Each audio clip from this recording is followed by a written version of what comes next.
Hello students, we are going to continue exercise 3.2 question number 6। बड़े ध्यान से देखिएगा। 6th क्वेश्चन में हमारे पास एक इक्वेशन गिवन है 2x plus 3y minus 8 is equal to 0 और हमें इक्वेशन खुद से लिखनी है जब ये गिवन इक्वेशन और हमारे वाली इक्वेशन दोनों मिलकर इंटरसेक्टिंग लाइंस बनाएं। अभी इसके दो पार्ट्स और भी हैं। फर्स्ट पार्ट इंटरसेक्टिंग लाइंस वाला है जिसमें एक इक्वेशन गिवन है, दूसरी इक्वेशन हमें खुद लिखनी है। अब इंटरसेक्टिंग लाइंस के लिए हमने कंडीशन पढ़ी थी क्या कि जी a1 बाई a2 जो है it is not equal to b1 by b2, यही पढ़ा था। इंटरसेक्टिंग लाइंस यानी कि यूनिक सॉल्यूशन और कंसिस्टेंट पेयर ऑफ इक्वेशंस भी बोलते थे। तो यहाँ पर हमें देखते हैं ये लाइन कैसे बनेगी। खुद से सोचना है आपको कि ये 2x है, तो देखिए मैं अगर थोड़ा सा चेंज कर दूं, 2x की बजाय 3x कर दूं, 3y की बजाय 2y कर दूं, ये -8 है, चाहे 8 पड़ा रहने दो कोई फर्क नहीं पड़ता क्योंकि हमने सिर्फ पहले दो चेक करें। अब देखो यहाँ पर क्या है, मैं अगर यहाँ पर a1 बाई a2 चेक करूं तो ये 2/3, b1 बाई b2 चेक करूं तो ये 3/2, तो दोनों सेम तो नहीं आ रहे ना, तो ये इक्वेशन बिल्कुल ठीक है। हमें सिर्फ इक्वेशन लिखने के लिए कहा गया है तो हम सीधा ये इक्वेशन इस पार्ट में लिख सकते हैं। आप अपनी मर्जी से कोई और भी लिख सकते हो, जरूरी नहीं कि 3x प्लस 2y ही लिखना है। आप मान लीजिए 3x की बजाय यहाँ पर एक लिख के और देख लेते, मान लो आप 5x लिख देते तो आपको पता लग रहा है ये 2/5 बन जाएगी a1 बाई a2 की वैल्यू। ठीक है, ये सेकंड नंबर पे 3 है ना, तो हम यहाँ पे चाहे 4y लिख दें, -8 इज इक्वल टू 0, आप ये बना दीजिए, कोई प्रॉब्लम नहीं है। देखो 2/5 बन रहा है, 3/4 बन रहा है, दोनों सेम तो नहीं है ना, तो आप कोई भी इक्वेशन अपने हिसाब से बना सकते हैं। कंसेप्ट आपका क्लियर होना चाहिए। सेकंड पार्ट देखो, पैरेलल लाइंस। अब पैरेलल लाइंस कब होती थी? पैरेलल लाइंस थी जब a1 by a2 b1 by b2 equal आए, लेकिन ये c1 बाई c2 के इक्वल ना आए। जब ये ऊपर वाले पार्ट में देखो, जब पहले दो इक्वल नहीं होते थे ना, तो तीसरा हमने चेक ही नहीं करना था। जब पहले दो इक्वल आएंगे तब थर्ड वन चेक करना है हमने। अब देखते हैं, अब गिवन क्या है 2x plus 3y minus 8 equal to 0। a1 by a2 और b1 बाई b2 तो सेम आना चाहिए। आसान तरीका पता क्या है, या तो 2 का डबल कर दो, 2 का डबल 4 यानी 2 से मल्टीप्लाई करना, 3 को भी 2 से मल्टीप्लाई कर दीजिए 6y। अब 8 को 2 से ना करो, बस कांस्टेंट चेंज कर दो। अब करके देख लो आप, a1 बाई a2 की वैल्यू 2/4 कट के तो 1/2 ही बनेगी ना, b1 बाई b2 की वैल्यू 3/6 कट के ये भी 1/2 बनेगी।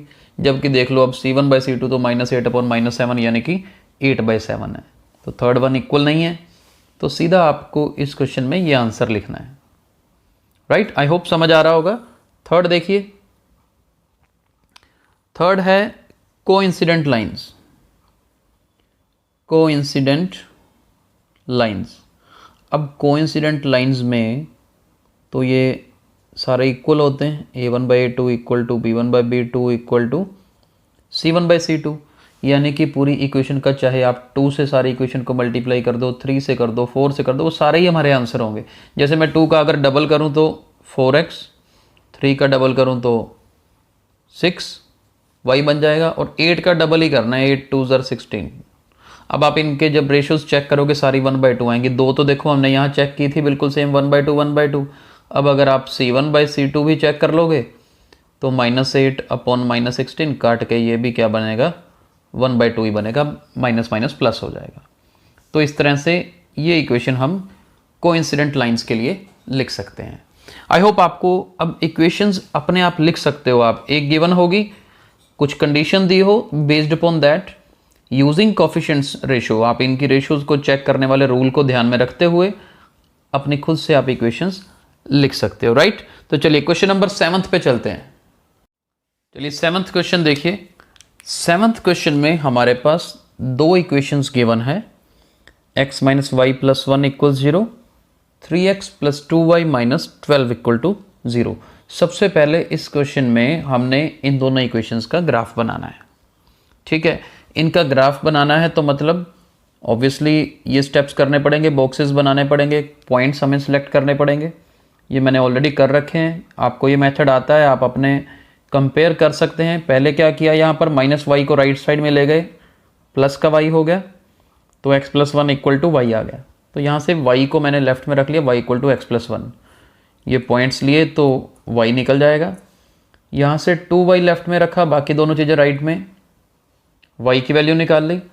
ईजिली ये x की वैल्यूज़ पुट करके y की निकाली जा सकती हैं, राइट। तो अब पॉइंट्स हमारे सामने हैं, तो चलिए ग्राफ देखते हैं। चलिए ग्राफ देखिए अब ध्यान से। दोनों स्ट्रेट लाइंस, ये देखिए एक x minus y plus 1 equal 0, दूसरे 3x plus 2y minus 12 equal to 0। तो इसकी लाइन ये रही और इसकी लाइन ये नज़र आ रही है हमें। दोनों किस पॉइंट पे इंटरसेक्ट कर रही हैं, पॉइंट 2, 3 पर। अब स्टेटमेंट देखिए क्या थी, determine the vertices of the triangle formed by these lines and x axis.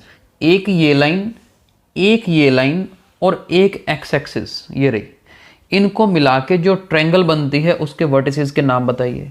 अब देखो ट्रायंगल कौन सी है, ये बन रही है, यहाँ से लेकर यहाँ तक एक ये और ये ट्रायंगल नज़र आ रही है, राइट। और साथ में क्या कहा है, shade the triangular region, triangular region को शेड भी करें। तो चलिए शेडिंग करते हैं।